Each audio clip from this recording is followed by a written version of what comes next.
人生が重すぎる人へ、もう頑張らなくていいと本気で言える12の習慣。頑張ることに限界を感じていないか。報われない努力、届かない思い、誰にも理解されない焦燥。それでも笑って前を向こうとしているあなたへ、もうそんなに無理をしなくていい。それは逃げじゃない。本気で自分を守るための選択だ。世界の心理学者と成功者たちが証明してきた。心が壊れる前に人生を変えるための12の習慣。誰でも今日から始められる。完璧じゃなくていい。少しでも軽くなれたらそれだけで十分すぎるほど価値がある。ここから先に進む覚悟があるなら、人生を自分の手に取り戻す方法を全て伝える。頑張りすぎたあなたへ、気づけばいつも無用していた。大丈夫なふりをして、平気な顔をして、誰にも頼らず一人で耐えていた。本当は辛いのに誰にも言えず、自分のことさえ責めてしまう。もうちょっと頑張れば報われる、そう信じて歯を食いしばってきた。それでも何も変わらないまま日々は過ぎていく。こんなに頑張っているのになぜこんなに苦しいのか。もっと自由にもっと楽に生きる方法がどこかにあるはずなのに、そんな思いを胸にしまいながら今日もまた自分に鞭を打っていないだろうか。大丈夫。あなたはもう頑張りすぎている。もっと自分を許していい。もっと楽に生きていい。それは甘えではない。自分を守るために必要な最も勇敢な選択だ。心理学や脳科学の世界ではすでに答えが出ている。人は環境や状況ではなく、日々の習慣と物の見方によって幸せになれる。それは決して特別な才能や努力が必要なものではない。ただ少しずつでも意識を変えること、たったそれだけで人生は静かにしかし確実に変わり始める。幸福とは一瞬のご褒美ではない。穏やかな日常の中に自分らしくいられる時間が増えていくこと。誰かに認められるためじゃない。自分で自分を大切にすること。本当に望んでいるのはきっとそういう生き方だったはずだ。この物語で紹介するのは誰でも実践できる12の習慣。今日からすぐに始められて、特別な道具も高額な投資も必要ない。それでもその効果は絶大だ。世界の心理学者や成功者たちが実証と実践を通じてたどり着いた本当に人生を変える方法だけを厳選して届ける。全部できなくてもいい。どれか一つでも心に響いたものを少しだけやってみる。それでいい。それだけで人生は変わり始める。もう無理に笑わなくていい。もう自分を責めなくていい。誰かの期待に応えるよりもまずは自分の心を軽くしてあげてほしい。さあここから始めよう。これはもっと自由にもっと楽に生きるための再起動ボタンだ。人生を自分の手に取り戻す旅が今ここから始まる。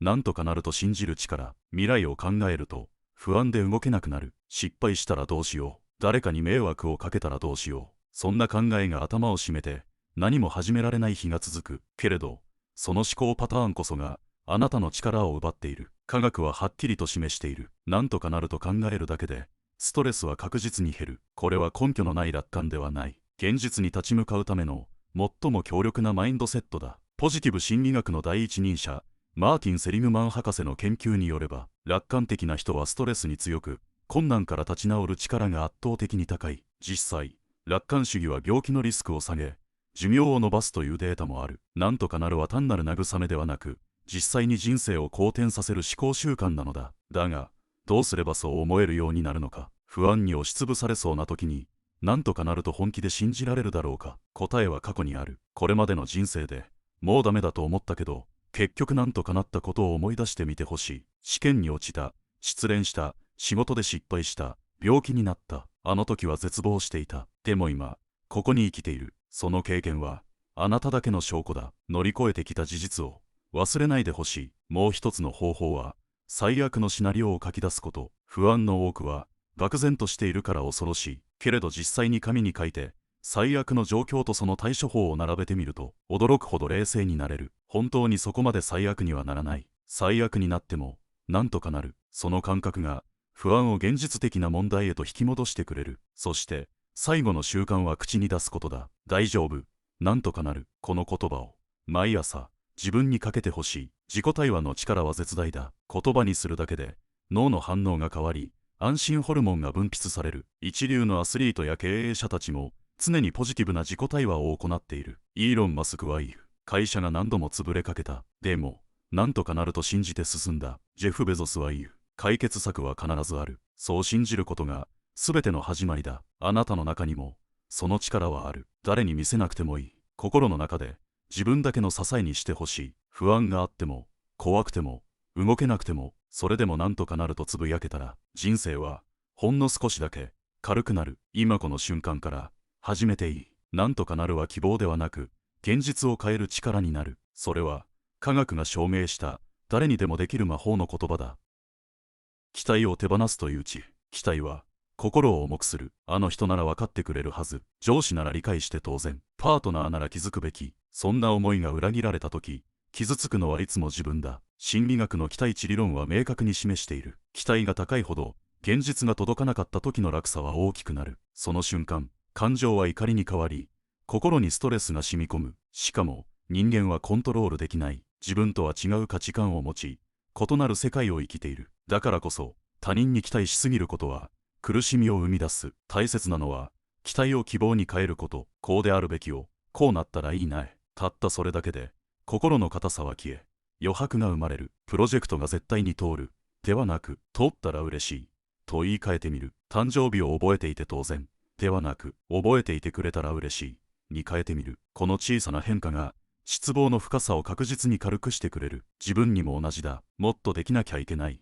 ではなく、今できることをやればいい。理想像を追い詰めるのではなく、現実の自分に優しく寄り添う。この姿勢が、心を救う。世界の成功者たちも、期待ではなくプロセスに集中している。完璧な結果を追わず、最善を尽くして結果を受け入れる。それが継続の力を生み、精神の安定を支えている。アップルの創業者、スティーブ・ジョブズも、結果よりも、自分が信じた道を進むことが全てだと語っていた。今日から実践してほしい。朝起きた時、今日はこうあるべきを捨てよう。代わりに、今日はどんな一日になるだろうと問いかけてみる。人との会話でも、後悔されるはずだという期待を手放し、この人はどんな風に考えているのだろうと、探るように聞いてみる。期待しないことは、冷たいのではない。むしろ、相手を縛らないという、深い優しさだ。そして、自分自身を縛らないという、静かな強さでもある。何かが起きることを信じすぎるより、今あるものを受け入れられる方が、ずっと自由になれる。期待を手放すその一歩が、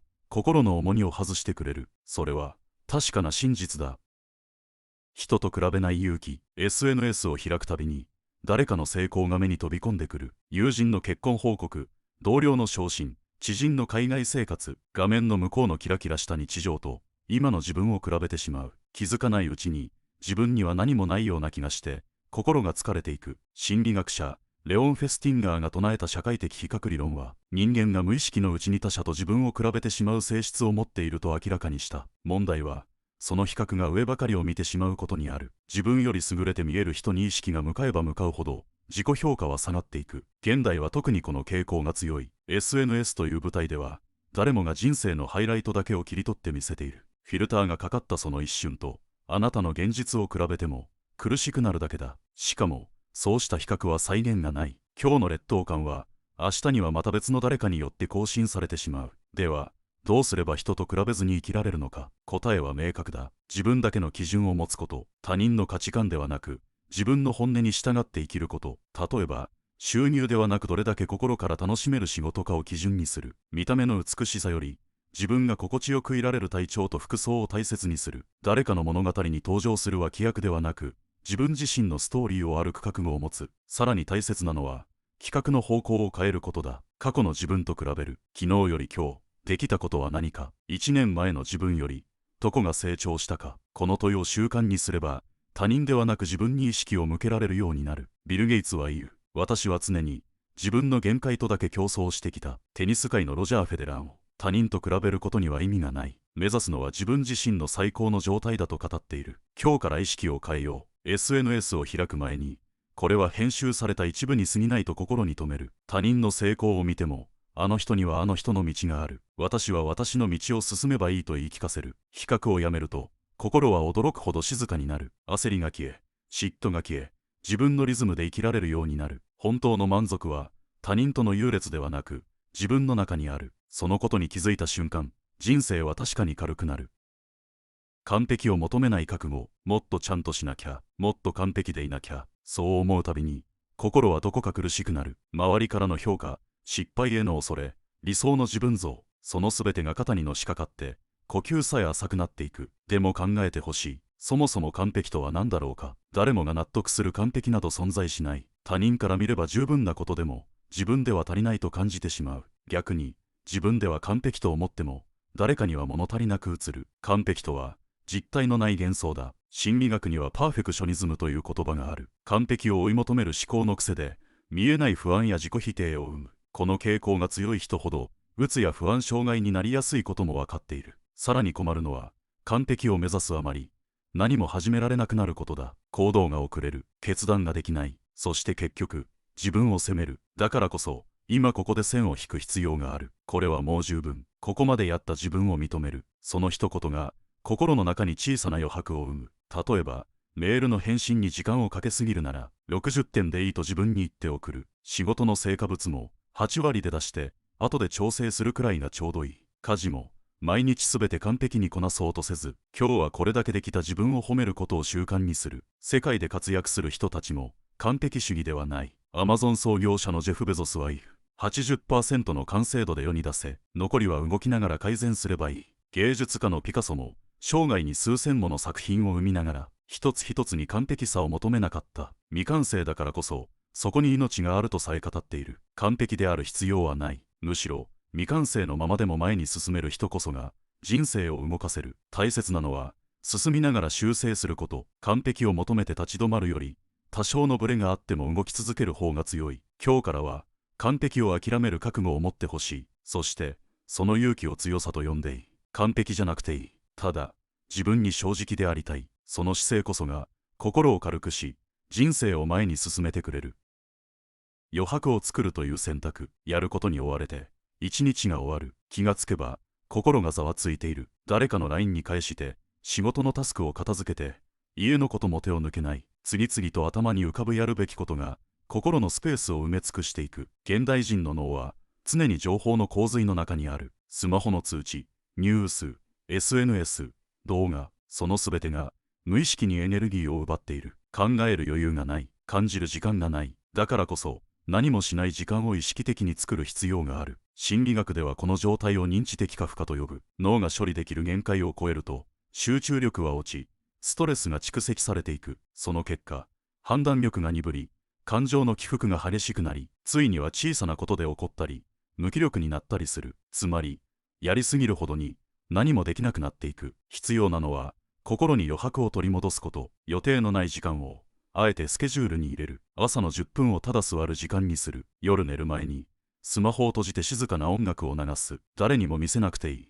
自分だけの空白を守る。この余白こそが創造性の源になる。スティーブ・ジョブズは週に何度も散歩をしていた。アイデアは余白の中で生まれるからだ。哲学者カール・ユングも自宅の湖畔の塔に引きこもり、思考の余白を保った。動きを止める時間こそが前に進む力を蓄える瞬間なのだ。余白は思いやりの始まりでもある。自分に余裕がある時だけ人は他人に優しくなれる。逆に全てを詰め込んでいる時、人はギスギスし始める。笑顔が減り言葉が尖る。それは性格ではなく余白の問題だ。今日から一つ手放してみよう。完璧な家事、無理な予定、見栄のためのタスク。それを削ることでほんの少しだけ心にスペースができる。そこに風が吹き光が差し込むようになる。余白を作ることは何もしないことではない。本当に必要なものに力を注げるようになる準備だ。焦らず静かに自分のペースを取り戻していこう。それが心を守るという習慣の核心にある。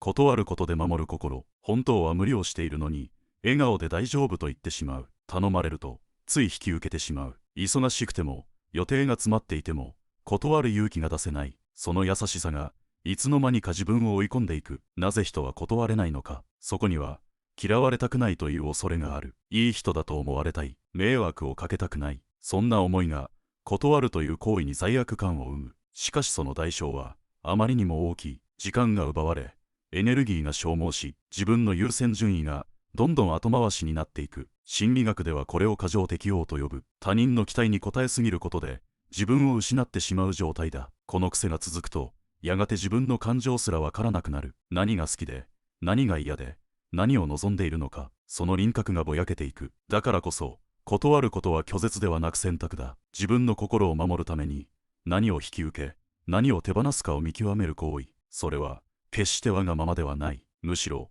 誠実さの形だ。断ることを習慣にするためには言い方を工夫すればいい。申し訳ないけれど、今は難しいです。今の状況では、お力になれそうにありません。助けたい気持ちはあるけれど、自分のことも大切にしたいので、相手を傷つけずに、でも自分の限界を伝える言葉を持つこと、その準備が、断る勇気を支えてくれる。心理学者のマーシャリネハンは、境界線を持つことの大切さを説いた。自分の人生に責任を持つためには、他人の要求にノーと言える力が必要だと。本当に信頼できる人は、あなたが断っても関係を壊さない。むしろ、あなたの本音を尊重してくれる。自分の人生は、自分で守るしかない。他人の期待や都合ばかりを優先していては、心はすり減っていく。あなたがあなたらしく生きるために、必要なのはいい人になることではない。本当に大切な人や時間を選び取る覚悟だ。断るという行為の裏には、自分を大切にする意志がある。その意志を持てたとき、人間関係はもっと正直で、もっと健やかになっていく。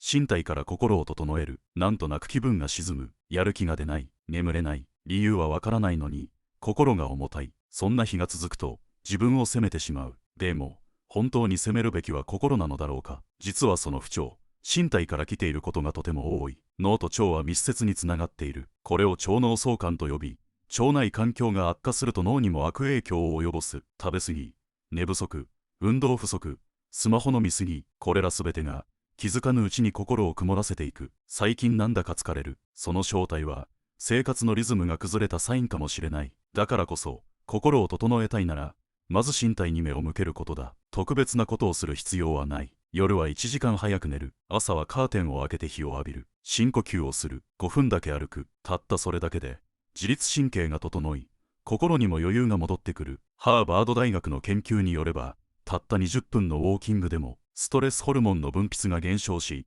ポジティブな感情が高まるという。さらに睡眠の質を改善することで感情の安定性が格段に上がることも分かっている。つまり心の不調は意志の弱さではなく、生活の乱れに原因があることが多いのだ。現代人は情報にさらされ続けている。脳は常に緊張状態にあり、リラックスの仕方を忘れてしまっている。だから意識して身体を休ませる時間を確保しよう。スマホを手放し、静かな音楽を聴き、ぬるめのお風呂に浸かる。これらはすべて心への処方箋になる。また食事も心に影響を与える。砂糖やカフェインを控え、発酵食品や野菜を摂る。それだけで腸内環境は整い、心の揺らぎが少しずつ落ち着いてくる。なんか元気が出ないな、そう思った時は、今日一日の食べ物を振り返ってみるといい。心は身体の声を代弁しているに過ぎない。だからまずは身体を整えること。それは心を大切にする一番シンプルで確かな方法だ。自分の機嫌を自分で取る。朝からなぜかイライラする。電車が遅れて気持ちがざわつく。職場で無神経な一言を投げかけられて心の奥がずっとモヤモヤしている。そんな時、私たちは無意識に誰かに当たってしまう。あるいは無言のまま自分を閉ざす。でもその感情の処理を他人に委ねている限り、人生は振り回され続ける。誰かが優しくしてくれたら機嫌が良くなり、誰かが冷たくすると一日中不機嫌になる。これでは心の主導権をずっと他人に握られている状態だ。だから必要なのは自分の機嫌を自分で取るという覚悟だ。これは自立の第一歩でもある。他人に期待するのではなく、自分で心のバランスを整える力を持つこと。その習慣が人生を大きく変えていく。ではどうすれば機嫌を自分で整えられるのか。まず自分にとってのご機嫌スイッチを知ることが大切だ。それは人によって違う。美味しいコーヒーを飲む。お気に入りの音楽を聴く。軽く散歩する。誰にも会わずに静かに過ごす。些細なことの中に自分のご機嫌を取り戻す鍵がある。機嫌を取るというのは甘やかすことではない。むしろ自分と誠実に向き合う行為だ。今自分は何を感じているのか。本当はどうして欲しかったのか。そうやって自分の内側を丁寧に観察する。そこに気づくだけで感情は少しずつ整っていく。また機嫌をコントロールできる人は人間関係でも信頼される。感情が安定している人のそばにいると周囲も安心する。逆にいつもイライラしている人のそばでは人は心を閉ざしてしまう。つまり自分の機嫌を整えることは結果的に周囲との関係性も良くしていく。もし今日少し疲れているなら、誰にも気を使わず自分を甘やかしてほしい。誰かに優しくする前に自分に優しくしてほしい。ご機嫌でいることはわがままでも自己中心的でもない。それはあなたが本来の力を取り戻すための準備なのだ。心の舵は自分で握っていい。誰かの態度にあなたの価値を決めさせる必要はない。今日もあなたは自分の機嫌を自分で選んでいい。その選択があなたの世界を変えていく。人と比べる癖を手放す。気がつけば誰かと比べている。あの人の投稿を見てなんとなく気分が沈む。同年代の成功や友人の充実した日々を見て自分が遅れているような気がする。本当は幸せなはずなのに他人と比べた瞬間、それが色あせてしまう。なぜ私たちはこんなにも比較に疲れるのか。それは幸せが相対的に定義されているからだ。他人より上か下か、優れているか劣っているか、常に順位をつけられ数字で評価されてきた社会の中で、私たちは自分らしさよりも他人との差に目を奪われるようになった。でもどれだけ比べても心は満たされない。誰かより優れていれば安心し、誰かに追い抜かれると不安になる。そんな心の在り方では永遠にゴールにはたどり着けない。なぜならもっと上がいつまでも存在するからだ。比較の癖は自己否定を生む。そして誰かを羨むことで自分の大切な時間を見失ってしまう。本当にやりたいこと、本当に感じていることが他人の基準によってかき消されていく。大切なのは自分の軸を取り戻すこと。自分が何を望みどこへ向かいたいのかを静かに問い直すこと。それは他人に勝つためではなく自分に納得して生きるための作業だ。世界には80億人がいる。顔も違えば育ちも違う。背景も価値観も目指すものも全て違う。そんな中で比べることに何の意味があるのだろう。比べるなら過去の自分と比べればいい。昨日の自分より少しでも穏やかでいられたか。1年前の自分より少しでも誠実に生きられたか。それだけで十分だ。あなたはあなたのペースでいい。他人の人生を見て焦る必要はない。誰かの幸せはあなたの不幸の証明ではない。それぞれがそれぞれの時間軸で進んでいる。今日ほんの少しでも心が軽くなったなら、それがあなたの進歩だ。比べる癖を手放したその瞬間から、あなたは自分の人生をもう一度まっすぐに歩き始めている。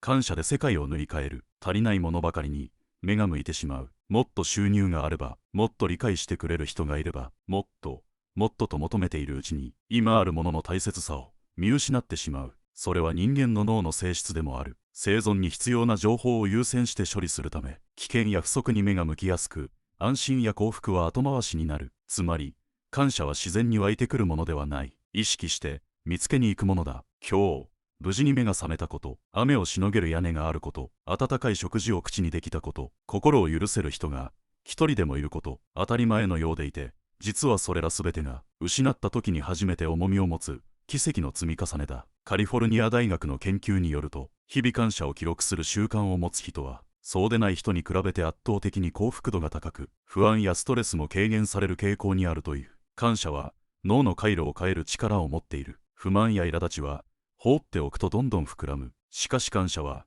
意識を向けた瞬間から静かに広がっていく。たった一つありがたいと思えることを思い出すだけで心の景色が少し変わる。そしてその積み重ねが人生そのものの色を変えていく。感謝は誰かのためにするのではない。自分のために自分の目を澄ませる行為だ。嫌なことがあった日でも心の奥に小さな光を灯すことができる。今日も何も変わらなかった。そう感じた日こそ静かに感謝を数えてみてほしい。心の奥にあった優しさがそっと戻ってくる。比べることで失っていたものが感謝によってよみがえる。もっと欲しかったものがすでに手の中にあったことに気づく。その瞬間、人生の苦しみは少し和らぎ、あなたの存在が今この世界に確かにあると感じられるようになる。感謝は心の筋肉だ。使えば使うほど強くしなやかに育っていく。今日という一日に感謝を添えること、それだけであなたの人生は確実に変わっていく。